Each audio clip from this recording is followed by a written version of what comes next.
तो आज का आपका टॉपिक है लोकल एनास्थेटिक। आज के इस लेक्चर में हम लोकल एनास्थेटिक को डिटेल स्टडी करेंगे। सबसे पहले हम देखेंगे कि लोकल एनास्थेटिक का इंट्रोडक्शन क्या है। उसके बाद लोकल एनास्थेटिक का क्लासिफिकेशन। उसके बाद लोकल एनास्थेटिक के क्लासिफिकेशन में कौन कौन सी ड्रग्स आती है। उसके बाद लोकल एनास्थेटिक के जो ड्रग्स है उनका मैकेनिज्म ऑफ एक्शन क्या है। उसके बाद लोकल एनास्थेटिक का एसएआर क्या है, स्ट्रक्चर एक्टिविटी रिलेशनशिप। उसके बाद आपके सिलेबस में लोकल एनास्थेटिक में 3 सिंथेसिस दे रखी है, वो भी हम देखेंगे। ठीक है, तो ये सारी चीजें हम कवर करने वाले हैं। सबसे पहले इंट्रोडक्शन देखेंगे, फिर क्लासिफिकेशन में कौन कौन सी ड्रग्स आती है, उनका मैकेनिज्म ऑफ एक्शन क्या है, एसएआर स्ट्रक्चर एक्टिविटी रिलेशनशिप, और 3 सिंथेसिस जो कि आपके सिलेबस में मेंशन है, उन तीनों को अच्छे से पढ़ेंगे। फिर लोकल एनास्थेटिक और जनरल एनास्थेटिक में थोड़ा सा कंपैरिजन देखेंगे। तो चलिए लेक्चर को स्टार्ट करते हैं। उससे पहले मैं आपको सिलेबस दिखा देता हूं। ये है आपके लोकल एनास्थेटिक का सिलेबस, जहां पर हमने देखना है एसएआर ऑफ लोकल एनास्थेटिक। उसके बाद हमें benzoic acid derivative, amino benzoic acid derivative, lidocaine और मिसेलिनियस, ये क्लासिफिकेशन पूरा याद रखना है। और हमारे सिलेबस में 3 सिंथेसिस है, बेंजोकेन, प्रोकेन और डाइब्यूकेन। इन तीनों सिंथेसिस को अच्छे से कवर करना है। ठीक है, तो चलिए लेक्चर को स्टार्ट करते हैं। Local anaesthetic. अगर आपको और लेक्चर की रिक्वायरमेंट है तो आप चेक कर सकते हैं हमारी प्लेलिस्ट, जहां पर आपको यूनिट वाइज सारे लेक्चर मैंने मेंशन किए हुए हैं। और अगर आपको नोट्स की रिक्वायरमेंट है तो आप चेक कर सकते हैं हमारी एप्लीकेशन, डेप्थ ऑफ बायोलॉजी की एप्लीकेशन आप डाउनलोड कर सकते हैं प्ले स्टोर से, और आपको वहां पर सारे नोट्स अवेलेबल मैंने कराए हुए हैं। वहां पर लाइव लेक्चर्स भी होते हैं, ऑनलाइन क्लासेस भी होती है, तो जरूर डाउनलोड कीजिएगा डेप्थ ऑफ बायोलॉजी एप्लीकेशन। चलिए लेक्चर को स्टार्ट करते हैं। तो चलो मैं आपको एक लेक्चर पे लेके जाता हूँ जहाँ पर मैंने आपको लोकल एनास्थेटिक समझा रखा है। तो मैं आपको सेंड कर रहा हूँ एक लेक्चर पे, आप जाइए वो लेक्चर देखिए, फिर मैं आपसे यहीं पर आके मिलूंगा। तो चलिए बिल्कुल बेसिक से स्टार्ट करते हैं आज के लेक्चर को, लोकल एनास्थेटिक एजेंट को। तो देखो यहाँ पर मैं आपको समझाता हूँ लोकल एनास्थेटिक एजेंट, और एक होता है जनरल एनास्थेटिक एजेंट। क्या होता है? जनरल। अब हम कंपेयर करके पढ़ेंगे ताकि हमें जल्दी याद हो जाए। एक होता है लोकल एनास्थेटिक एजेंट, एक होता है जनरल एनास्थेटिक एजेंट। ठीक है, अब सबसे पहले तो हम ये समझते हैं कि एनास्थेटिक एजेंट से हमारा मतलब क्या है। ये ऐसी ड्रग्स होती है, ऐसे एजेंट होते हैं जो कि नर्व की कंडक्शन को बंद कर देते हैं। ध्यान से सुनना, नर्व कंडक्शन को ये बंद कर देते हैं। यहां पर भी ये एनास्थेटिक एजेंट है, ये भी क्या करेंगे? नर्व कंडक्शन को बंद कर देंगे।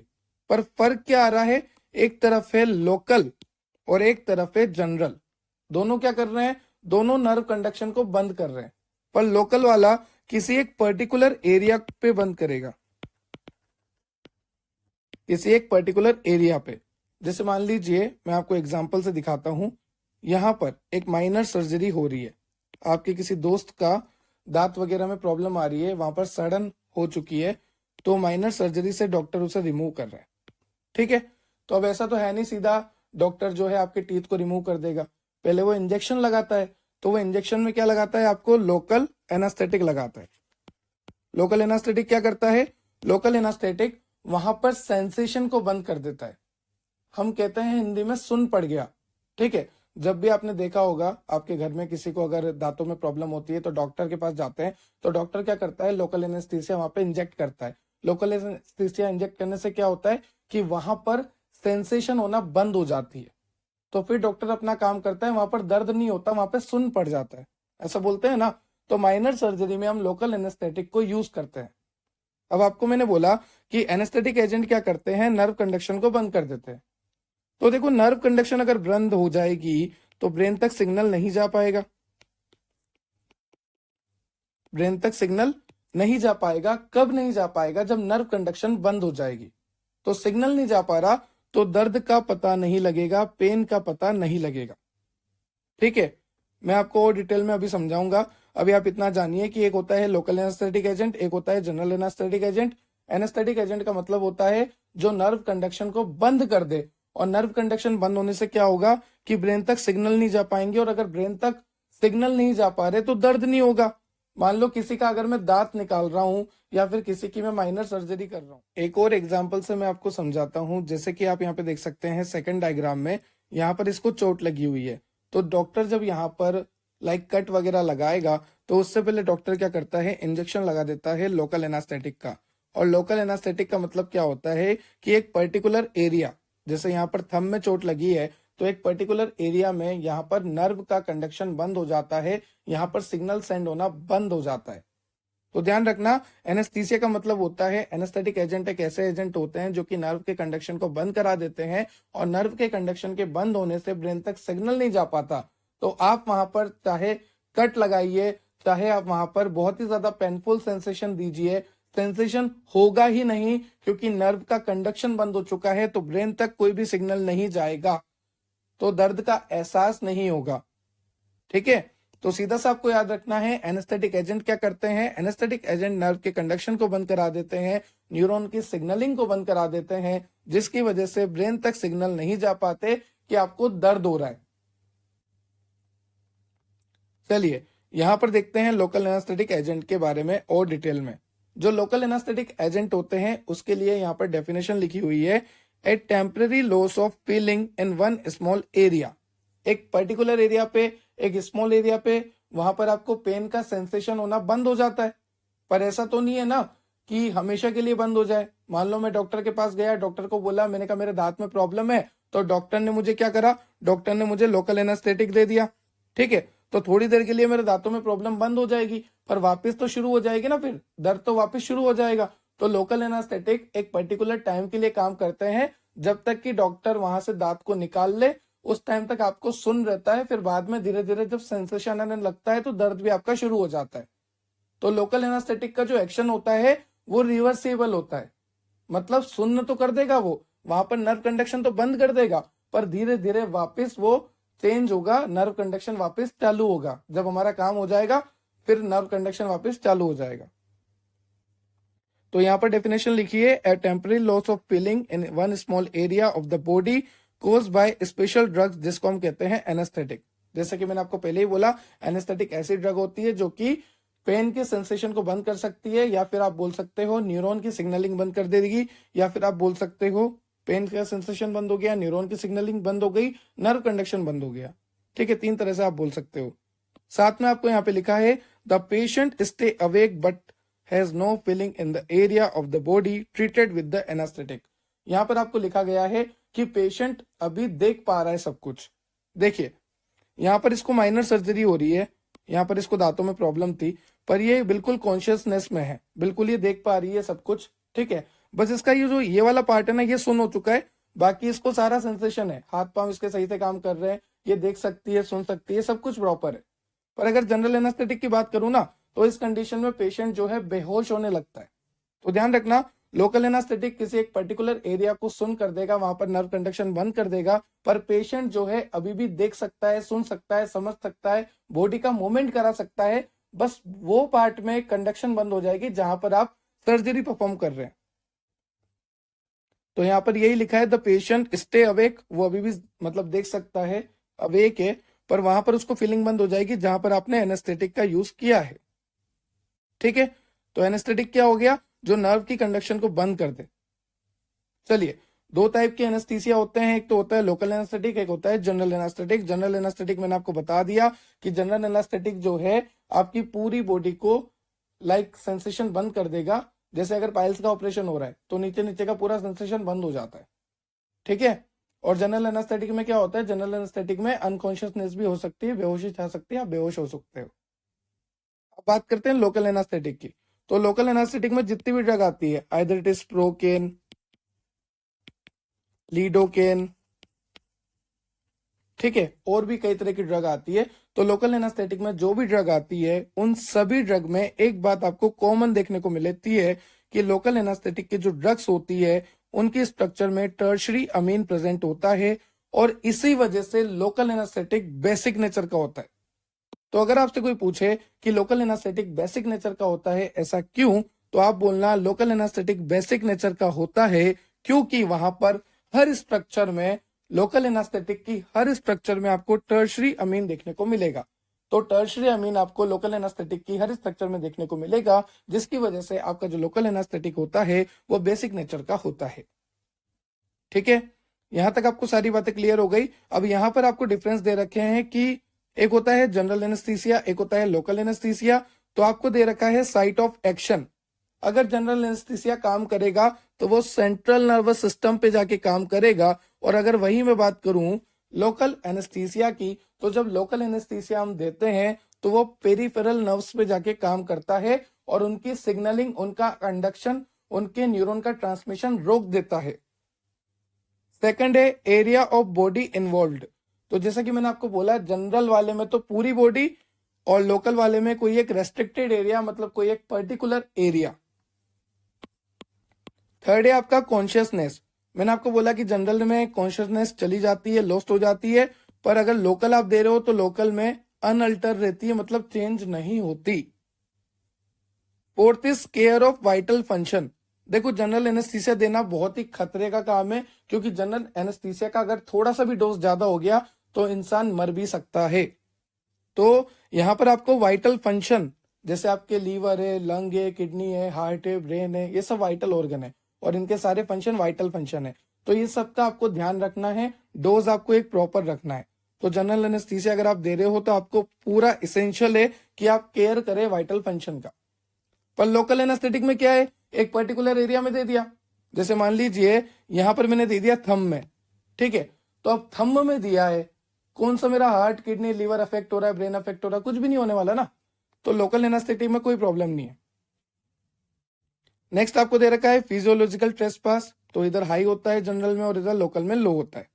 उसके बाद पुअर हेल्थ पेशेंट। मान लीजिए कोई पेशेंट है जिसकी हेल्थ बहुत ही खराब रहती है, इसका इम्यूनिटी बहुत ही लो है, तो अगर मैं इस पेशेंट को जनरल एनेस्थीसिया दूंगा तो मुझे बहुत ही सावधानी से देना पड़ेगा, क्योंकि अगर आपने डोज बढ़ाया या अगर आपने सावधानी नहीं रखी तो ये बहुत ही रिस्की होता है जनरल एनेस्थीसिया देना उस पेशेंट को जिसकी तबीयत पहले से ही खराब रहती है, उस पेशेंट को जिसकी इम्यूनिटी पहले से ही कमजोर है। अगर आप उसे देते हैं तो रिस्की है बहुत ज्यादा। पर लोकल एनेस्थेटिक कोई रिस्की नहीं है, चाहे उसका इम्यूनिटी वीक है तो भी कोई रिस्की नहीं है, क्योंकि एक पर्टिकुलर एरिया को तो ये ब्लॉक करता है। तो लोकल एनास्थेटिक जो है सेफर है उनके लिए जिनकी पुअर हेल्थ पेशेंट है तो भी चलेगा। Next is use in non cooperative patient. तो देखो, नॉन कोऑपरेटिव पेशेंट है, जो कोऑपरेट नहीं करते, तो जनरल एनेस्थीसिया सही है उनके लिए, पॉसिबल है, एक बार दिया फिर सेंसेशन खत्म। पर लोकल में तो कोऑपरेट करना पड़ेगा, क्योंकि अगर आपको माइनर सर्जरी करानी, जैसे दांतों में करानी है, ठीक है, या फिर आपको कहीं चोट लगी है वहां पर करानी है, तो ये नॉट पॉसिबल है। अब आपको पता है माइनर सर्जरी में आप क्या यूज लोगे, छोटी मोटी सर्जरी है तो लोकल एनास्थेटिक। तो आप देख सकते हैं लोकल एनास्थेटिक जो है माइनर सर्जरी में हम प्रीफर करते हैं, माइनर सर्जरी में हम प्रीफर करते हैं लोकल एनास्थेटिक को, और मेजर सर्जरी में हम प्रीफर करते हैं किसको, जनरल एनास्थेटिक को। ठीक है, छोटी सी सर्जरी है, माइनर सर्जरी है तो लोकल एनास्थेटिक, बड़ी सर्जरी है तो जनरल एनास्थेटिक। अब यहाँ पर जनरल एनास्थेटिक के एग्जांपल आपको दे रखे हैं नीचे, ये देखिए, ओपिएट्स एंड डाइज़ेपाम, ये जनरल एनास्थेटिक हो गया, और इधर लोकल एनास्थेटिक के एग्जांपल दे रखे हैं लीडोकेन एंड प्रोकेन। ओके, तो ये डिफरेंस आपको लिखना है, चाहे आपको लोकल एनास्थेटिक ही पूछे तो भी आपको ये पूरा लिखना है, क्योंकि यहाँ पर पूरा लोकल एनास्थेटिक भी एक्सप्लेन हो चुका है, जैसा कि आप देख पा रहे हैं। ठीक है, नाउ नेक्स्ट हम चलते हैं। आपको पता है, मैंने आपको कहा कि जो एनास्थेटिक होते हैं वो नर्व कंडक्शन को बंद कर देते हैं, इतना मैंने आपको बोला ना कि जो एनास्थेटिक होते हैं वो नर्व कंडक्शन को बंद कर देते हैं। अब मैंने आपको पहले भी पढ़ा रखा है मेडिसिनल केमिस्ट्री में, कोलोजी में, कि डेंड्राइट्स जो होते हैं वहां पर रिसेप्टर होते हैं जो कि सिग्नल को रिसीव करते हैं, और जैसे ही ये सिग्नल को रिसीव करते हैं यहाँ पर एक्शन पोटेंशियल जनरेट होता है, और एक्शन पोटेंशियल जनरेट होने की वजह से डीपोलराइजेशन होता है। ये सब मैंने आपको बता रखा है। जनरल कंडक्शन पढ़ रहे हैं हम, ये कि न्यूरॉन में सिग्नल कैसे ट्रांसमिट होता है, तो हमने फार्माकोलॉजी के 3rd लेक्चर में पढ़ा भी है कि डेंड्राइट जो है सिग्नल को रिसीव करता है, फिर एक्शन पोटेंशियल जनरेट होता है, और एक्शन पोटेंशियल जनरेट होने के बाद डीपोलराइजेशन होता है। डीपोलराइजेशन में क्या होता है, सोडियम चैनल ओपन होते हैं, और सोडियम जो है एक्स्ट्रा सेलुलर फ्लूइड से इंट्रा सेलुलर फ्लूइड की तरफ मूव करता है। आई रिपीट, जैसे ही डेंड्राइट्स पे सिग्नल आते हैं, एक्शन पोटेंशियल जनरेट होता है, डीपोलराइजेशन होता है, सोडियम चैनल ओपन होते हैं, और सोडियम चैनल ओपन होने की वजह से सोडियम जो है मूव करता है एक्स्ट्रा सेलुलर फ्लूइड से इंट्रा सेलुलर फ्लूइड की तरफ। यहाँ पे देखिए डेंड्राइट्स ने सिग्नल रिसीव करे, पेन के सिग्नल, ठीक है, दर्द हुआ, सेंसेशन आया, एक्शन पोटेंशियल जनरेट हुआ, डीपोलराइजेशन हुआ। डीपोलराइजेशन में क्या होता है, सोडियम चैनल ओपन होते हैं, एक्स्ट्रा सेलुलर फ्लूइड से इंट्रा सेलुलर फ्लूइड की तरफ सोडियम मूव करते हैं, और ये जो है डीपोलराइजेशन होने के बाद सिग्नल सेंड होते हैं ब्रेन को सेंसरी न्यूरॉन के थ्रू, और ब्रेन को पता लगता है कि दर्द हो रहा है। इस तरह से हमें दर्द का एहसास होता है। अभी ये वो कंडीशन है जब नॉर्मल दर्द हो रहा है, अभी हमने लोकल एनास्थेटिक नहीं दिया है। आई रिपीट, सबसे पहले डेंड्राइट जो है सिग्नल रिसीव करते हैं, कौन से, पेन के सेंसेशन, फिर एक्शन पोटेंशियल जनरेट होता है, डीपोलराइजेशन होता है, डीपोलराइजेशन में सोडियम चैनल खुलते हैं, एक्स्ट्रा सेलुलर फ्लूइड से इंट्रा सेलुलर फ्लूइड में सोडियम मूव करते हैं, फिर ये सिग्नल जो है डीपोलराइजेशन होने के बाद आगे फर्दर ब्रेन तक जाता है, और ब्रेन तक जो न्यूरॉन सिग्नल ले जाते हैं उन्हें हम कहते हैं सेंसरी न्यूरॉन्स। तो यहां पर ब्रेन में पता लगता है कि दर्द हो रहा है। तो अब आपको एक काम करना पड़ेगा, इन सेंसरी न्यूरॉन को बंद करना पड़ेगा, क्योंकि अगर ये सिग्नल ले जाते जाएंगे तो आपको दर्द का एहसास होता रहेगा। तो आपको देना है लोकल एनास्थेटिक। अब लोकल एनास्थेटिक क्या करेगा, एक पर्टिकुलर एरिया पे सेंसेशन को बंद कर देगा। देखो मैं आपको समझाता हूं, जैसे मान लीजिए ये आपका न्यूरॉन है, न्यूरॉन क्या है, एक सेल ही तो है, और सेल है तो इसकी सेल मेम्ब्रेन भी होगी। ध्यान से सुनना, न्यूरॉन क्या है, न्यूरॉन एक सेल ही तो है, और सेल है तो सेल मेम्ब्रेन भी होगी। और सेल मेम्ब्रेन बनी किसकी होती है, सेल मेम्ब्रेन बनी होती है फोस्फोलिपिड की। किसकी बनी होती है बच्चों, फोस्फोलिपिड की। तो मैं आपसे बोल रहा हूं कि न्यूरॉन एक सेल ही है, सेल है तो सेल मेम्ब्रेन होगी, सेल मेम्ब्रेन किसकी बनी होगी, फोस्फोलिपिड की बनी होगी, ठीक है। अभी ये एक्सोन आपको जो दिख रहा है, अगर मैं इसकी मेम्ब्रेन देखूं तो इसको बोलूंगा मैं एक्सोनल मेम्ब्रेन। क्या बोलूंगा, एक्सोनल मेम्ब्रेन। तो आप यहाँ पे देख सकते हैं, ये मैंने बना रखी है एक्सोनल मेम्ब्रेन, दिस वन, ये फोस्फोलिपिड है ना, तो ये मैंने बना दी है एक्सोनल मेम्ब्रेन। यहाँ पर आपको दिख रहे हैं दो सोडियम चैनल, दिस वन, ये आपको दिख रहे हैं सोडियम चैनल। तो यहाँ पर मैंने बना दी एक्सोनल मेम्ब्रेन, यहाँ पर मैंने आपको दिखा दिया सोडियम चैनल। अगर न्यूरॉन रेस्ट में है, अगर न्यूरॉन रेस्ट में है मतलब न्यूरॉन के पास कोई भी सिग्नल नहीं आया। देखो ये सब कब हो रहा था, जब पेन के सेंसेशन आ रहे थे। मान लीजिए सेंसेशन नहीं आए, सिग्नल ही नहीं आया, तो न्यूरॉन रेस्ट में रहेगा। रेस्ट में रहेगा तो कोई भी एक्शन पोटेंशियल जनरेट नहीं होगा, कोई भी डीपोलराइजेशन नहीं होगा। तो ये वो कंडीशन मैं बता रहा हूं, ऐसी कंडीशन जब न्यूरॉन जो है रेस्ट में है, वहां पर कोई भी सेंसेशन नहीं है, तो ये उस टाइम की कंडीशन है। जहां पर आपको दिख रखी है एक्सोनल मेम्ब्रेन, यहां पर आपको दिखा रखे हैं सोडियम चैनल, उसके बाद यहां पर आपको दिख रहा है एम गेट, और साथ में दिख रहा है लोकल एनास्थेटिक रिसेप्टर। ध्यान से देखिए आपको क्या क्या दिख रहा है, आपको यहाँ पे बहुत कुछ है।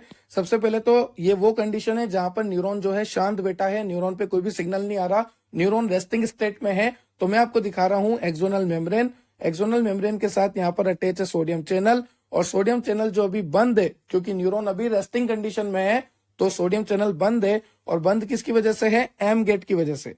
When M gate close, when no impulse generate. M gate जो होते हैं बंद होते हैं। एम गेट बंद क्यों होते हैं, क्योंकि अभी न्यूरॉन रेस्ट पे है, अभी कोई भी इंपल्स जनरेट नहीं हुई। साथ ही साथ आप यहाँ पे देख सकते हैं लोकल एनास्थेटिक का रिसेप्टर आपको दिख रहा है, दिस वन, और यहाँ पे होल्ड गेट अटैच है, ठीक है। ये वो कंडीशन है जब अभी न्यूरॉन रेस्ट में है। अब मान लीजिए न्यूरॉन पे सिग्नल आया, न्यूरॉन में एक्शन पोटेंशियल जनरेट हुआ, न्यूरॉन में डीपोलराइजेशन हुआ।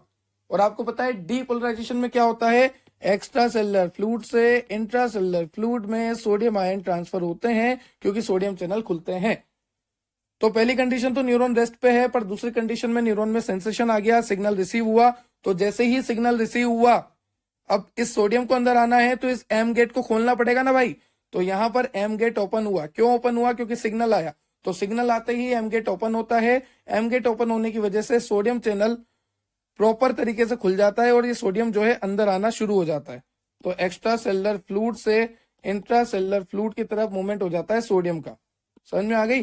तो इस तरह से सोडियम जो है अंदर आता है एक्स्ट्रा सेलुलर फ्लूइड से इंट्रा सेलुलर फ्लूइड की तरफ।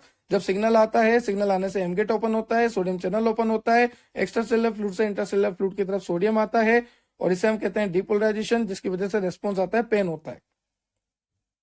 अभी तक हम नॉर्मल कंडीशन ही पढ़ रहे हैं, पर अब देनी पड़ेगी लोकल एनास्थेटिक, क्योंकि पेन तो हो रहा है। तो हम क्या करेंगे, लोकल एनास्थेटिक देंगे। लोकल एनास्थेटिक जैसे BH ड्रग हमने दी, अब ये बीएच ड्रग जो होती है ना, ये मोर लिपोफिलिक होती है। अब मोर लिपोफिलिक है तो आपकी एक्सोनल मेम्ब्रेन को इजीली क्रॉस कर लेगा, क्योंकि आपकी जो एक्सोनल मेम्ब्रेन है वो किसकी बनी है, फॉस्फोलिपिड की बनी है, और ये भी किसकी बनी है, लिपोफिलिक नेचर की होती है। तो ये जो बीएच नाम की ड्रग है ना, जैसा कि आप देख सकते हैं, ये बीएच नाम की ड्रग जो थी, यहाँ पर मैं लिख देता हूँ बीएच ड्रग, इसने इजीली क्रॉस कर लिया आपकी मेम्ब्रेन को, एक्सोनल मेम्ब्रेन को, और एक्स्ट्रा सेलुलर फ्लूइड से ये आ चुकी है इंट्रासेलुलर फ्लूइड में।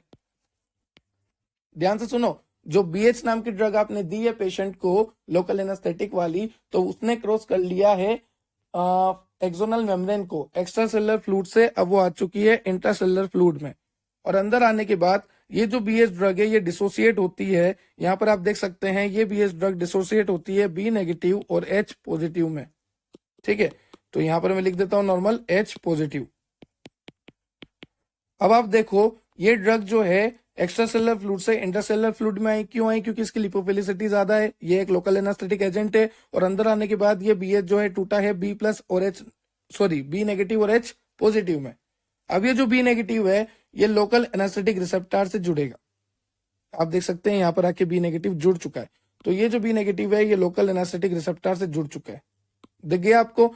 अब जैसे ही बी नेगेटिव ये जो पार्ट है, जब ये लोकल एनास्थेटिक रिसेप्टर से जुड़ेगा तो रिसेप्टर को ब्लॉक कर देगा, और ये जो आपको HALT गेट, होल्ड गेट या हॉल्ट गेट जैसे आप बोलना चाहो, ये जो आपको दिख रहा है यहाँ पर इस तरह से, ये होल्ड गेट अब कुछ इस तरह से यहाँ पर ब्लॉक कर देगा। ठीक है, तो हुआ कुछ नहीं, एक बार मैं रिपीट कर देता हूं, हमने बीएच ड्रग दी, ये बीएच ड्रग हाईली लिपोफिलिक है तो एक्स्ट्रा सेलुलर फ्लूइड से इंट्रासेलुलर फ्लूइड में आ गई, और अंदर आने के बाद ये बीएच जो है टूटी बी नेगेटिव एच पॉजिटिव में। अब ये B negative local anaesthetic receptor से जुड़ा, और लोकल एनास्थेटिक रिसेप्टर से जैसे ही बी नेगेटिव जुड़ा, ये रिसेप्टर जो है ब्लॉक हो चुका है। अब इसके जुड़ने के बाद बी नेगेटिव जैसे ही लोकल एनास्थेटिक रिसेप्टर पे जुड़ा, ये जो होल्ड गेट है इन्होंने इस तरह से गेट बंद कर लिया, एक चेन बनाकर गेट बंद कर लिया, तो अब सोडियम अंदर नहीं आ पा रहा क्योंकि यहाँ पर गेट लग चुका है। तो एक बात बताइए, जब सोडियम जो है एक्स्ट्रा सेलुलर फ्लूइड से इंट्रा सेलुलर फ्लूइड में नहीं आ पा रहा, तो क्या यहाँ पर डीपोलराइजेशन होगा? नहीं होगा, क्योंकि डीपोलराइजेशन का मतलब ही क्या है कि सोडियम जो है एक्स्ट्रा सेलुलर फ्लूइड से इंट्रा सेलुलर फ्लूइड में आए। तो अब आ नहीं पा रहा तो डीपोलराइजेशन नहीं होगा, डीपोलराइजेशन नहीं होगा तो पेन का सेंसेशन ब्रेन तक नहीं जाएगा, ब्रेन को पता ही नहीं लगेगा दर्द हो रहा है। तो हमने यहाँ पे क्या किया, सिंपल जो है सोडियम चैनल को बंद कर दिया। किस तरह से बंद किया, सोडियम चैनल तो खुला है पर सोडियम चैनल सोडियम को अंदर नहीं फेंक पा रहा, क्योंकि यहाँ पर होल्ड गेट है और होल्ड गेट बंद हो चुका है, क्योंकि जो बी नेगेटिव थी ड्रग, वो B negative drug local anaesthetic receptor से जुड़ चुकी है। ठीक है, तो इस तरह से ये काम करता है। अब यहाँ पर हमने क्या करा, सोडियम के इन्फ्लक्स को स्टॉप कर दिया। तो जैसे ही सोडियम का इन्फ्लक्स स्टॉप हो जाता है, अब सोडियम अंदर नहीं आएगा तो डीपोलराइजेशन नहीं होगा, डीपोलराइजेशन नहीं होगा तो कोई भी सिग्नल ब्रेन तक नहीं जाएगा, और अगर सिग्नल ब्रेन तक नहीं जाएगा तो हम कहेंगे सेंसेशन स्टॉप। और सेंसेशन स्टॉप मतलब दर्द भी बंद, क्योंकि दर्द हो रहा पर ब्रेन को पता लग ही नहीं रहा क्योंकि सिग्नल नहीं जा पा रहा। तो इस तरह से लोकल एनास्थेटिक जो है वर्क करता है। अब आपको यहाँ पे दे रखा है क्लासिफिकेशन ऑफ लोकल एनास्थेटिक। तो आप देख सकते हैं क्लासिफिकेशन दो तरह से है, एक तो सरफेस है, आप स्किन पे लगा सकते हैं, सरफेस पे लगा सकते हैं, उसे हम बोलते हैं सरफेस एनास्थेटिक। वो दो तरह से होता है, soluble, insoluble. I repeat, surface anaesthetic are of two types, soluble and insoluble. और जो दूसरा है injectable anaesthetic, injectable anaesthetic are of three types, low potency, intermediate potency and high potency. अब आपको नाम से पता लगेगा, लो पोटेंसी, लो पोटेंसी मतलब शॉर्ट ड्यूरेशन ऑफ एक्शन, थोड़े टाइम के लिए सुन करेगा, थोड़े टाइम के लिए नर्व कंडक्शन बंद करेगा। इंटरमीडिएट थोड़े से ज्यादा टाइम के लिए, और हाई पोटेंसी लॉन्ग ड्यूरेशन मतलब ये थोड़े ज्यादा टाइम के लिए नर्व के कंडक्शन को बंद करेगा, जिसकी वजह से सिग्नलिंग नहीं हो पाएगी। तो उसके एग्जांपल है टेट्राकेन, और इंटरमीडिएट का लीडोकेन, और लो पोटेंसी का प्रोकेन। और सरफेस एनास्थेटिक की अगर मैं बात करूं तो सोल्यूबल, इनसोल्यूबल, सोल्यूबल में आ गया कोकेन, लीडोकेन, टेट्राकेन, ठीक है, प्रोपेरिकेन, और इनसोल्यूबल में आ गया बेंजोकेन, ब्यूटाइल अमाइनो बेंजोएट, इस तरह से। तो आपको यहाँ पे दो दो तीन तीन ड्रग का नाम याद रखना है, ये क्लासिफिकेशन याद रखना है लोकल एनास्थेटिक का, बहुत ही इंपॉर्टेंट है। एक तो आपको याद रखना है क्लासिफिकेशन, एक आपको याद रखना है हाउ लोकल एनास्थेटिक वर्क, मतलब मैकेनिज्म ऑफ एक्शन। उससे पहले आपको याद रखना है कि पहले क्या होता था और लोकल एनास्थेटिक देने के बाद क्या हुआ है। ठीक है, अब यहां पर आपको बहुत अच्छी अच्छी बातें लिखी है कि लोकल एनास्थेटिक एजेंट जो होते हैं, the onset of action of local anaesthetic agent is influenced by several factor including tissue pH, nerve morphology, concentration, pKa and lipid solubility of the drug. देखो, जो लोकल एनास्थेटिक एक्शन होता है या जो local anaesthetic drug होता है, उसका action किस किस फैक्टर से अफेक्ट हो सकता है। अगर टिश्यू पीएच चेंज है तो लोकल एनास्थेटिक का वर्क अफेक्ट हो सकता है। जैसे अगर मैं एग्जांपल दूं, local anaesthetic with a lower pKa have quicker onset.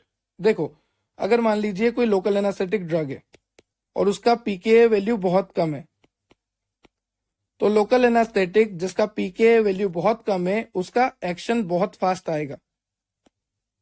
ठीक है, तो हम यहाँ पे पता कर सकते हैं ना कि लोकल एनास्थेटिक का अगर पीके वैल्यू कम है तो उसका एक्शन फास्ट आएगा, और अगर वहीं लोकल एनास्थेटिक का पीके वैल्यू ज्यादा है तो एक्शन स्लो आएगा।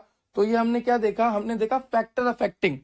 तो वैसे ही टिश्यू पीएच है, नर्व मॉर्फोलॉजी है, कंसंट्रेशन है, पीके आपने देख ही लिया कि जिसका पीके कम, लोकल एनास्थेटिक का अगर पीके वैल्यू कम तो एक्शन फास्ट आएगा। और लिपिड सोल्युबिलिटी में आपने देखा कि जो जितना ज्यादा लिपोफिलिक, जो जितना ज्यादा लिपोफिलिसिटी नेचर का होता है, उतनी ही जल्दी वो सेल मेम्ब्रेन को क्रॉस करता है, एक्सोनल मेम्ब्रेन को क्रॉस करता है, और उतनी जल्दी अपना फार्माकोलॉजिकल एक्शन देता है, मतलब सेंसेशन को बंद करा देता है। अब सरफेस एनास्थेटिक और इंजेक्टेबल के बारे में यहाँ पे लिखा है, जो मैंने आपको यहाँ पे क्लासिफिकेशन में बताया था, सरफेस एंड इंजेक्टेबल। तो सरफेस तो मैंने आपको बोल दिया टॉपिकली आप स्किन पे लगा सकते हैं। ठीक है, सेंसरी नर्व एंडिंग अफेक्टेड, जिससे सेंसरी नर्व एंडिंग अफेक्ट हो जाएगी, स्किन पे वही होती है आपके। इट कैन डैमेज स्किन, इसकी वजह से आपकी स्किन भी डैमेज हो सकती है, वोन्स वगैरह हो सकते हैं। इसके एग्जाम्पल है सरफेस एनास्थेटिक के बेंजोकेन, लिडोकेन। बात करें इंजेक्टेबल एनास्थेटिक की, तो इंजेक्टेबल का मेरा मतलब ये बिल्कुल नहीं है कि आप आईवी में दे दो, ना भैया ना। आप पढ़ रहे हो लोकल एनास्थेटिक तो आईवी में तो आप दे ही नहीं सकते। तो inject under skin, not IV, intravenous मत दे देना, स्किन के अंडर लगाना है, इसलिए मैं बोल रहा हूं इंजेक्टेबल, पर आईवी नहीं है, इसका मतलब इंट्रावेनस बिल्कुल भी नहीं है। इंजेक्टेबल जो होते हैं वो माइनर सर्जरीज में यूज लेते हैं, एग्जाम्पल इसका हो गया प्रोकेन। तो ये था सरफेस एनास्थेटिक, इंजेक्टेबल एनास्थेटिक। उससे पहले हमने देखा कि onset, potency and duration of action किस तरह से अफेक्ट करता है, कौन कौन से फैक्टर अफेक्ट करते हैं। ये हो गया क्लासिफिकेशन ऑफ लोकल एनास्थेटिक। उससे पहले देखा mechanism of action of local anaesthetic. उससे पहले जनरल कंडीशन। उससे पहले देखा कि सिग्नल कैसे ट्रांसफर होते हैं। उससे पहले हमने देखा जनरल एंड लोकल एनास्थेटिक में डिफरेंस, और उससे पहले हमने डेफिनेशन देखी एनास्थेटिक होता क्या है, लोकल एनास्थेटिक से हमारा मतलब क्या है। तो अभी हमने देखा लोकल एनास्थेटिक का डिटेल लेक्चर, जहां पर हमने देखा लोकल एनास्थेटिक का क्लासिफिकेशन, लोकल एनास्थेटिक का इंट्रोडक्शन, लोकल एनास्थेटिक के जो क्लासिफिकेशन की ड्रग्स है उनका मैकेनिज्म ऑफ एक्शन, और अब हम देखने वाले हैं स्ट्रक्चर, एक्टिविटी, रिलेशनशिप, साथ ही साथ 3 सिंथेसिस जो कि आपके सिलेबस में मेंशन है। तो चलिए स्टार्ट करते हैं। सबसे पहले देखेंगे स्ट्रक्चर, एक्टिविटी, रिलेशनशिप। तो अगर मैं बात करूं लोकल एनास्थेटिक की, तो लोकल एनास्थेटिक आपको 2 तरह से दे रखे हैं, एक तो होता है एस्टर टाइप, एक होता है अमाइड। अब देखो यहाँ पर अमाइड ग्रुप है, इसलिए हमने बोला अमाइड टाइप। अमाइड टाइप क्यों बोल रहे हैं, क्योंकि यहाँ पर अमाइड ग्रुप है, और ये जो है आपकी एस्टर लिंकिंग है, एस्टर टाइप है। ठीक है, तो एक तो होता है अमाइड टाइप, एक होता है एस्टर टाइप। 2 तरह के लोकल एनास्थेटिक होते हैं। अब आप यहाँ पे देख सकते हैं सब कुछ सेम है, aryl group, aryl group, amino alkyl, amino alkyl, C double bond O मतलब carbonyl group, C double bond O carbonyl group, X X, और यहाँ पर क्या है, सिर्फ NH है, इसकी वजह से ये अमाइड हो गया। ठीक है, और जिसमें NH नहीं है वो एस्टर हो गया। ठीक है सर, हमें यहाँ तक क्लियर हो गया कि जहां पर आपको NH दिख रहा है तो वो हो गया अमाइड, और जहां पर आपको NH नहीं दिख रहा तो वो हो गया आपका एस्टर। ये 2 तरह के लोकल एनास्थेटिक आपने हमें बताया। अब देखो यहाँ पर जो अराइल ग्रुप है वो लिपोफिलिक होता है, यहाँ का अराइल ग्रुप भी लिपोफिलिक है, सब कुछ सेम है। ये जो अमीनो एल्काइल है ये हाइड्रोफिलिक होता है, अमीनो एल्काइल जो है हाइड्रोफिलिक होता है। यहाँ पर कार्बोनिल ग्रुप है, यहाँ पर भी कार्बोनिल ग्रुप है, यहाँ पर एक्स है, यहाँ पर भी एक्स है, सब कुछ सिमिलर है, सिर्फ एक NH का ही यहाँ पर फर्क है, और उसकी वजह से यहाँ की जो ब्रिजिंग होती है उसको कहते हैं अमाइड ब्रिजिंग, और यहाँ की जो ब्रिजिंग होती है उसे कहते हैं एस्टर ब्रिजिंग। और ये जो ब्रिज बन रहा है, ये जो ब्रिज बन रहा है ये 2 के बीच में बन रहा है, एक लिपोफिलिक है, एक हाइड्रोफिलिक है। तो हम यहाँ पर बोलेंगे ये जो अमाइड ब्रिज बन रहा है ये किसके बिटवीन बन रहा है, लिपोफिलिक एंड हाइड्रोफिलिक।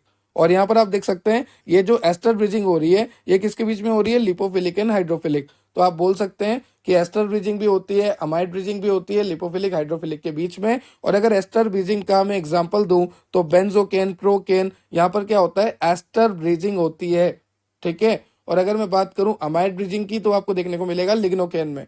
तो इस तरह से हमने देखा लोकल एनास्थेटिक, जहां पर आपको देखा एस्टर टाइप और अमाइड टाइप। एस्टर टाइप में क्या होता है, सी डबल बॉन्ड एक्स होता है। अमाइड टाइप में एक एनएच होता है जिसकी वजह से अमाइड टाइप ब्रिजिंग होती है। और ये अमाइड टाइप ब्रिजिंग आपको देखने को मिलती है लिग्नोकेन में। और ये जो एस्टर ब्रिजिंग होती है आपको देखने को मिलती है बेंजोकेन और प्रोकेन में। यहाँ पर लिपोफिलिक हाइड्रोफिलिक के बीच में होता है, लिपोफिलिक हाइड्रोफिलिक के बीच में होता है। ठीक है। अब देखो एसएआर को स्टार्ट करने वाले हैं। यहां पर है आपके पास अराइल ग्रुप। जैसा कि मैंने आपको बोला अराइल ग्रुप जो होता है लिपोफिलिक होता है और जो अमीनो एल्काइल होता है ये हाइड्रोफिलिक होता है। अच्छा, एक इंपॉर्टेंट बात मैं बता दूं कि इस ग्रुप का, ये जो अमीनो एल्काइल ग्रुप है, इस ग्रुप का एनेस्थेटिक इफेक्ट से कोई भी फर्क नहीं है। ठीक है। इसको हटा भी दोगे ना तो भी लोकल एनेस्थेटिक वाला काम हो जाएगा। ड्रग्स अपना एक्शन शो कर लेगी, ड्रग उतनी ही पोटेंट रहेगी। एक एग्जाम्पल मैं बताऊंगा आपको कि वहां पर आपको ये अमीनो एल्काइल ग्रुप है ही नहीं तो भी वो अपना एक्शन शो करता है। तो ध्यान रखना अमीनो एल्काइल ग्रुप का कोई भी संबंध नहीं है लोकल एनास्थेटिक एक्टिविटी से। ठीक है। और एक बात और ध्यान से सुन लो कि ये जो कार्बोनिल ग्रुप है ये कार्बोनिल ग्रुप आपके एराइल ग्रुप से डायरेक्ट अटैच होना चाहिए, जिसकी वजह से लोकल एनास्थेटिक एक्टिविटी जो है बहुत अच्छी आएगी। ये सारी बात आपको ध्यान होनी चाहिए। एसएआर पढ़ने वाले हैं, एसएआर आप सभी जानते हैं, चेंज कर करके दिखाना। तो जनरली आप दिखाओगे सबसे पहले ये एराइल है, लिपोफिलिक नेचर का है, ये अमीनो एल्काइल है, हाइड्रोफिलिक नेचर का है। यहाँ पर कार्बन की एक शॉर्ट चेन अवेलेबल होती है, एक्स की जगह आप लगा सकते हो ONS। ठीक है। ये जो होता है लिंकर होता है, ये जो होता है ब्रिज होता है। अभी हमने देखा ना अमाइड का ब्रिज, एस्टर का ब्रिज। ठीक है। और ये है आपका कार्बोनिल ग्रुप। कार्बोनिल ग्रुप मतलब एल्डिहाइड और कीटोन होते हैं। अब देखो यहाँ पर आपको दिखा रखा है अराइल ग्रुप। अराइल ग्रुप की वजह से क्या होता है, लिपोफिलिसिटी बढ़ती है। और जितना ज्यादा लिपोफिलिसिटी बढ़ती है उतना ही अच्छा ये ड्रग जो है आपकी सेल मेम्ब्रेन को पेनिट्रेट करके सेल के अंदर जाके अपना मैकेनिज्म ऑफ एक्शन शो करेगा। क्योंकि as you know very well our cell membrane is composed of phospholipid. ठीक है। फॉस्फोलिपिड की बाइलेयर होती है। तो सेल मेम्ब्रेन लिपिड नेचर की है और हमारी ड्रग भी लिपिड नेचर की है। तो ड्रग भी लिपोफिलिक, सेल भी लिपोफिलिक, सेल की मेम्ब्रेन भी कैसी, लिपोफिलिक। तो ड्रग इजीली सेल के अंदर चला जाएगा। तो अराइल ग्रुप की वजह से लिपोफिलिसिटी आती है और जितना ज्यादा लिपोफिलिक ड्रग होगा उतना ही इजीली वो ड्रग जो है सेल मेम्ब्रेन को क्रॉस करके सेल के अंदर पहुंचकर अपना मैकेनिज्म ऑफ एक्शन शो करेगा। तो यहाँ पर मैंने आपको बता रखा है अराइल ग्रुप की वजह से लिपोफिलिक नेचर आता है जिसकी वजह से इजीली क्रॉस कर लेता है वो सेल मेम्ब्रेन को। दूसरा है आपका अमीनो एल्काइल ग्रुप। देखो ये जो आपका अमीनो अल्काइल ग्रुप है इसका कोई भी लोकल एनास्थेटिक इफेक्ट नहीं है, ये सिर्फ हाइड्रोफिलिक नेचर शो करता है। जितना अच्छा अमीनो अल्काइल ग्रुप होगा उतनी ही अच्छी वो ड्रग जो है सोल्यूबल होगी। यहाँ पे लिखा है used to form water soluble salt. सीधी सी बात है, हाइड्रोफिलिक है तो वाटर सोल्यूबल सोल्ट हम बनाएंगे। और ये जो अमीनो अल्काइल ग्रुप है, ये जो अमीनो है वो 2 डिग्री और 3 डिग्री अमाइन होते हैं। यहाँ पर साइक्लिक भी हो सकते हैं, नॉन साइक्लिक भी हो सकते हैं। ठीक है। अब देखो यहां पर आपको दे रखी है एक शॉर्ट चेन। ये जो आपकी कार्बन की है ये शॉर्ट चेन है जिसकी वजह से ड्यूरेशन ऑफ एक्शन बढ़ता है। एक आपको लिंकर ब्रिज दे रखा है जिसकी वजह से स्टेबिलिटी बढ़ती है। ये जो ब्रिज है इसकी वजह से स्टेबिलिटी बढ़ती है। तो ब्रिज की वजह से स्टेबिलिटी बढ़ती है, शॉर्ट चेन की वजह से ड्यूरेशन ऑफ एक्शन बढ़ता है, हाइड्रोफिलिसिटी की वजह से आप वाटर सोल्यूबल सोल्ट्स बना सकते हो, एराइल की वजह से लिपोफिलिसिटी बढ़ती है। और कार्बोनिल का अगर मैं देखूं तो कार्बोनिल जो है डायरेक्ट अटैच होना चाहिए लिपोफिलिक वाले से। जो आपका यहाँ पर अराइल ग्रुप है, अराइल ग्रुप का आप बोल सकते हो एरोमेटिक रिंग। तो मैंने आपको एग्जांपल में एरोमेटिक रिंग बना के दिखा रखी है, दिस इज एरोमेटिक रिंग। तो ये जो कार्बोनिल कंपाउंड है ये एरोमेटिक रिंग से डायरेक्ट अटैच होना चाहिए, तब जाके लोकल एनास्थेटिक इफेक्ट बहुत अच्छा आता है। ठीक है। अब यहाँ पर जो एक्स दिखा रखा है, एक्स में मैंने आपको बोला था कि आप ऑक्सीजन ले लो, नाइट्रोजन ले लो, सल्फर ले लो, आप कई तरह की यहाँ पर अटैचमेंट कर सकते हैं। तो ऑक्सीजन जब आप अटैच करोगे तो टॉक्सिसिटी तो कम रहेगी और ड्यूरेशन ऑफ एक्शन भी कम रहेगा। बट जब आप नाइट्रोजन को अटैच करोगे तो वहां पर टॉक्सिसिटी तो बढ़ेगी, साथ ही साथ ड्यूरेशन ऑफ एक्शन और स्टेबिलिटी भी बढ़ेगी। पर अगर स्टेबिलिटी को बढ़ाने जाओगे तो टॉक्सिसिटी बढ़ जाएगी, ये बात ध्यान रखना। और सल्फर को लगाओगे तो डर्मेटाइटिस हो सकता है। ठीक है। लिपोफिलिक, हाइड्रोफिलिक, स्टेबिलिटी और यहाँ पर ONS लगा सकते हैं। कार्बोनिल ग्रुप एसेंशियल है एराइल ग्रुप से जुड़ना, जिससे लोकल एनास्थेटिक इफेक्ट बहुत अच्छा आता है। इसको मैंने डिटेल में यहाँ पे लिखा हुआ है। देखो lipophilic portion, Aryl group provide lipophilicity to molecule, help to penetrate into the cell membrane. Aryl group is essential for activity. If we replace, remove or substitute, then activity decreases. यहाँ पर इस पॉइंट का सीधा सा मतलब है कि जो भी अराइल ग्रुप अटैच है लोकल एनास्थेटिक में, उस अराइल ग्रुप को एज इट इज रहने देना। अगर आपने उस अराइल ग्रुप को रिप्लेस किया, रिमूव किया या सब्सटीट्यूट किया तो फिर उसकी वजह से लोकल एनास्थेटिक एक्टिविटी कम हो जाएगी और we can say lipophilicity activity कम हो जाएगी। और जब वो ड्रग लिपोफिलिक कम रहेगा तो कम पेनिट्रेट करेगा और कम अपना मैकेनिज्म ऑफ एक्शन और we can say pharmacological action show करेगा। ठीक है, यहाँ पर लिखा है carbonyl group must be directly attached with the aryl group for better local anaesthetic activity. जैसा कि मैं आपको शुरू से बोलता आ रहा हूँ कि अगर आपको आपके ड्रग से, आपके एजेंट से बहुत ही अच्छी लोकल एनास्थेटिक एक्टिविटी चाहिए तो जो कार्बोनिल ग्रुप होता है वो डायरेक्टली अटैच होना चाहिए एराइल ग्रुप से। उसके बाद मैंने आपको यहाँ पे लिखा है substitution of electron donating group like amino in benzocaine and procaine in para position increase activity। अगर आप पैरा पोजीशन पे, जैसे कि आप बेंजोकेन को ले लो, प्रोकेन को ले लो, अगर इनकी पैरा पोजीशन पे आप इलेक्ट्रॉन डोनेटिंग ग्रुप लगाते हो तो उसकी वजह से बहुत अच्छी एक्टिविटी हो जाती है। आई रिपीट, अगर आप बेंजोकेन के, प्रोकेन के पैरा पोजीशन पे, बेंजोकेन के, प्रोकेन के पैरा पोजीशन पे अगर आप इलेक्ट्रॉन डोनेटिंग ग्रुप लगाते हो तो उससे एक्टिविटी बहुत अच्छी हो जाएगी। और इलेक्ट्रॉन डोनेटिंग ग्रुप जैसे कि आपका अमीनो ग्रुप, ठीक है। ऐसा क्यों होता है कि पैरा पोजीशन पे इलेक्ट्रॉन डोनेटिंग ग्रुप लगाने से एक्टिविटी अच्छी हो जाती है? क्योंकि इससे ज्विटर आयन का फॉर्मेशन हो जाता है और ज्विटर आयन का फॉर्मेशन होने से जो आपका ड्रग है वो मोर पोटेंट हो जाता है। तो ध्यान रखना, बेंजोकेन और प्रोकेन में लगाओ electron donating group at para position जैसे कि अमीनो ग्रुप, जिसकी वजह से एक्टिविटी बढ़ेगी। और एक्टिविटी क्यों बढ़ रही है? क्योंकि वहां पर ज्विटर आयन का फॉर्मेशन हो चुका है जिसकी वजह से पोटेंसी अपने आप बढ़ जाती है। फिर जो लिंकर ब्रिज है आपका इंटरमीडिएट चेन है, the linker is generally ester group along with a hydrophobic chain of various length. देखो, जो लिंकर होता है ना वो जनरली कैसा होता है? एस्टर ग्रुप होता है, क्योंकि एस्टर ग्रुप की टॉक्सिसिटी कम होती है।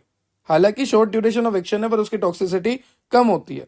मैंने आपको पहले ही बता दिया, ऑक्सीजन, नाइट्रोजन, सल्फर, ठीक है। उसके बाद आपका है अमीनो एल्काइल ग्रुप। मैंने आपको पहले ही बोला कि ये कोई भी इसेंशियल नहीं है आपके एनेस्थेटिक एक्टिविटी के लिए, ये सिर्फ हाइड्रोफिलिसिटी के लिए इंपॉर्टेंट है। ये आप इसकी मदद से वाटर सोल्यूबल ड्रग्स बना सकते हो, वाटर सोल्यूबल सॉल्ट्स बना सकते हो, ठीक है। ये जो अमीनो एल्काइल ग्रुप है, ये amino alkyl group local anaesthetic activity के लिए रेस्पॉन्सिबल नहीं होता, क्योंकि कई स्ट्रक्चर में तो अमीनो एल्काइल ग्रुप ही नहीं होता। जैसे कि आपका बेंजोकेन, बेंजोकेन की स्ट्रक्चर जब आप देखोगे तो आपको यहाँ पे दिख रहा है कि कोई भी अमीनो एल्काइल ग्रुप नहीं है। ये कार्बोनिल ग्रुप है, ये लिंकर है, ये पीछे का आपका एराइल ग्रुप है, पर यहाँ पे कोई भी आपका लास्ट में अल्काइल ग्रुप नहीं है। तो जैसा कि मैंने बोला, alkyl group is not essential for local anaesthetic activity. जैसे कि बेंजोकेन, बेंजोकेन में तो कोई आपका अल्काइल ग्रुप है ही नहीं, फिर भी वो एक्टिविटी देता है, ठीक है। तो इसकी कोई भी जरूरत नहीं है। बस ये क्या करता है? ये वाटर सोल्यूबल बना देता है, बस इतना सा है। और अगर आपको अच्छा वाटर सोल्यूबल बनाना है तो टर्शरी अमाइनो ग्रुप वो ज्यादा पोटेंट होता है as compare to secondary amino group, ठीक है। चलिए, तो ये था आपका एसएआर। अब एसएआर के बाद हम देखने वाले हैं सिंथेसिस। सबसे पहले सिंथेसिस आपके सिलेबस में है बेंजोकेन की। तो बेंजोकेन को बनाने के लिए सबसे पहले आपके पास होना चाहिए टोलिन। जब आप टोलिन लोगे, टोलिन का मतलब होता है बेंजीन के ऊपर CH3। तो सबसे पहले आपने क्या लेना है? टोलिन लेना है। टोलिन की रिएक्शन आपने करानी है HNO3H2SO4। और अगर आपको याद है B pharmacy third semester organic chemistry unit number 1 nitration, तो यही वो रिएक्शन है जहां पर आपको नाइट्रेशन करानी होती है। नाइट्रेशन कराने के बाद NO2 जनरेट होता है और पैरा पोजीशन पे अटैच हो चुका है। उसके बाद आपने इसका करा दिया ऑक्सीडेशन। ऑक्सीडेशन में क्या होता है? ये जो CH3 है, अगर इसका ऑक्सीडेशन कराऊंगा और बहुत ही अच्छे से कराऊंगा, देखो अगर नॉर्मल कराता तो CHO बनता, पर यहाँ पर KMNO4 है, ये बहुत अच्छे से ऑक्सीडेशन करता है तो फाइनली ये COOH बना देगा। तो आप देख सकते हैं ये कन्वर्ट हो चुका है COOH में। तो सबसे पहले आपके पास टोलिन था, वहां पे नाइट्रेशन कराया, नाइट्रेशन कराने से पैरा पोजीशन पे आपको NO2 ग्रुप अटैच हो गया। उसके बाद आपने उसकी रिएक्शन कराई KMNO4 से, और KMNO4 बहुत अच्छा ऑक्सीडाइजिंग एजेंट है तो इसने CH3 को COOH में कन्वर्ट कर दिया। उसके बाद आपने इसका कराया एस्ट्रिफिकेशन। एस्ट्रिफिकेशन में क्या कराना है? C2H5OH से रिएक्शन करा देनी है। तो आप देख सकते हैं यहां से हाइड्रोजन गया, ठीक है, ये जो हाइड्रोजन है ये चला जाएगा और यहाँ पर क्या अटैच हो जाएगा? C2H5। देखो ध्यान से देखो क्या हो रहा है, यहाँ पर है आपका OH, ठीक है, ये आ गया आपका OH और यहाँ पर है आपका H। तो H और OH यहाँ पर मैं क्या निकाल देता हूँ, पानी निकाल देता हूँ, वाटर को निकाल देता हूँ। तो जब मैंने वाटर को निकाल दिया तो यहाँ पर क्या रह गया, C2H5, और यहाँ पे क्या रह गया, COO। तो आप देख सकते हैं COO C2H5। ठीक है, अब आगे चलते हैं, इसका रिडक्शन कराना है। तो जैसे ही आप रिडक्शन कराते हो, रिडक्शन के लिए बहुत ही अच्छा रिएजेंट है आपका SnHCl। तो इसकी प्रेजेंस में जब रिडक्शन होती है तो NO2 जो है कन्वर्ट हो जाता है NH2 में। तो इस तरह से आपने बेंजोकेन बना लिया। बहुत ही इजी स्टेप है ये। टोलिन का नाइट्रेशन करा दो, ऑक्सीडेशन करा दो, एस्टरिफिकेशन करा दो, लास्ट में रिडक्शन करा दो, बहुत ईजी है। उसके बाद है आपका प्रोकेन। प्रोकेन में क्या होता है, पैरा अमीनो बेंजोइक एसिड होता है। इसकी रिएक्शन आपको करानी होती है 2 हाइड्रोक्सी ट्राई इथाइल अमीन से। आप देख सकते हैं 2 हाइड्रोक्सी ट्राई इथाइल, 3 इथाइल है, 1 2 3, यहाँ पर 2 लगा रखा है ना, हॉल्ट वाइज हो गया। तो ये आपका है 2 हाइड्रोक्सी ट्राई इथाइल अमीन। तो para amino benzoic acid react with 2 hydroxy tri ethyl amine in the presence of H2SO4 and heat it give procaine base. यहाँ पर आपको क्या बनेगा, प्रोकेन का बेस बनेगा। जैसे कि आप देख सकते हैं COO तो एज इट इज है। आप देखो यहाँ पर ये COO तो एज इट इज है। उसके बाद क्या जुड़ रहा है, CH2 NCH2 और C2H5। बहुत इजी है, देखो ध्यान से देखो इधर। देखो ये जो आपका OH है ना, ये OH और ये H, वापस क्या करो, भगा दो इनको, पानी निकाल दो। देखो रिएक्शन में जहां भी अटको क्या करो, पानी निकाल दो। जिंदगी में अटको तो पानी मत निकालना, पानी वैसे निकाल देगी जिंदगी तुम्हारा। पर यहाँ पे जहां पे भी रिएक्शन में अटकोगे क्या निकालोगे, पानी निकालोगे। तो ये आपने निकाला पानी, और पानी निकालने के बाद आपको यहाँ पे मिलेगा COO। उसके बाद देखो पीछे से शुरू हो जाना, CH2 NCH2 C2H5 का उल्टवाइज, C2H5 का उल्टवाइज, और ये आपका बन गया प्रोकेन का बेस। जब आप इसमें HCl से रिएक्शन कराओगे तो आपका बन जाएगा प्रोकेन हाइड्रोक्लोराइड, और इस तरह से आपने प्रोकेन को बना लिया। ठीक है, ये हो गया आपका प्रोकेन और बेंजोकेन। लास्ट में आपका है डाइबुकेन, और इसको ध्यान से समझ लो। देखो जो आपका डाइबुकेन है, इसकी रिएक्शन स्टार्ट होती है एंडोलिन 2,3 डाइओन से, और जब ये एंडोलिन 2,3 डाइओन इसका हम कराएंगे एसिटाइलेशन, तो कुछ इस तरह से स्ट्रक्चर बनेगी। सबसे पहले हम एंडोलिन 2,3 डाइओन को बनाना सीखेंगे। इसके लिए सबसे पहले आपको एक नॉर्मल बेंजीन बनानी है। उसके बाद आप देख सकते हैं यहाँ पर आपको नाइट्रोजन अटैच करना है, फिर यहाँ पर O, और फिर थोड़ा सा नीचे आओ, और नीचे आओ, ठीक है, और यहाँ से वापस आपको डबल बॉन्ड O ऐड करना है। तो ये बहुत ही सिंपल है, बेंजीन बनाओ, फिर यहाँ पे डबल बॉन्ड और नाइट्रोजन को ऐड कर दो, तो ये आपका एंडोलिन 2,3 डाइओन हो गया। जब आप इसका एसिटाइलेशन कराएंगे तो आपको क्या बनेगा वो देखो, ये जो आपका C डबल बॉन्ड और CH3 है ना, ये नाइट्रोजन के साथ आके जुड़ जाएगा। तो आप देख सकते हैं ये कार्बन है C डबल बॉन्ड O, और ये आपका CH3। तो बड़ा सिंपल है, अभी तक कुछ भी नहीं करा। ये जो आपका एंडोलिन 2,3 डाइओन था, इसका आपने क्या करा दिया, एसिटाइलेशन करा दिया, जिसकी मदद से आपके पास नाइट्रोजन के ऊपर C डबल बॉन्ड और CH3 आके अटैच हो गया यहाँ से। ठीक है, उसके बाद देखो, उसके बाद आपने कराना है NaOH से रिएक्शन, और ये NaOH जो है घर तुड़वाने में विश्वास रखता है। ये NaOH क्या करेगा, देखो यहाँ तो सब कुछ सेम है, ये NC double bond O CH3, ये NC double bond O CH3, यहाँ तो सब कुछ सेम है, यहाँ का घर नहीं टूटा। ठीक है, आप देख सकते हैं डबल बॉन्ड O, यहाँ भी सब कुछ सेम है, टूटा कहाँ का, ये जो डबल बॉन्ड O था, इस डबल बॉन्ड O की जगह यहाँ पर आ चुका है अब COOH। तो इतना सा आपको बताना है कि पहले हुआ करता था डबल बॉन्ड O, और अब वहां पर आ चुका है C डबल बॉन्ड OH। और इतना ही नहीं, यहाँ पर ये चेन भी पूरी टूट चुकी है। आप देखो ध्यान से, मैं आपको दिखाता हूं, ये सेम है, ये सेम है, ये सेम है, ये सेम है। अब देखो यहाँ पर जो है बॉन्ड ही नहीं है, यहाँ पर बॉन्ड नहीं है, जबकि यहाँ पर बॉन्ड था। ठीक है, तो यहाँ पर बॉन्ड भी टूट चुका है, मतलब ये पूरी साइकिल नहीं रही, ये साइकिल जो है ब्रेक हो चुकी है, ये जो फ्लो है ये ब्रेक हो चुका है, ये जो कार्बन की चेन है ये ब्रेक हो चुकी है। सिर्फ COOH यहाँ से अटैच हुआ है, इतना सा आपको याद रखना है NaOH से रिएक्शन करा के। अब उसके बाद आपने यहाँ पर पानी निकालना है, मतलब कि आपने यहाँ पर वापस साइकिल को जोड़ना है। जो घर आपका यहाँ पे टूटा है इसको वापस सही करना है। तो सही करने के लिए मेरे को क्या करना पड़ेगा, मेरे को मजबूती लानी पड़ेगी नीचे। तो मैं डबल बॉन्ड O को बोलूंगा कि भैया आप आओ नीचे, और COOH को बोलूंगा कि आप जाओ ऊपर। तो आप देख सकते हैं डबल बॉन्ड O आ गया नीचे और COOH चल गया ऊपर। ठीक है, इस स्ट्रक्चर को उठाओ और रिएक्शन कंटिन्यू करते हैं। ये स्ट्रक्चर यहाँ पे लगा दी मैंने।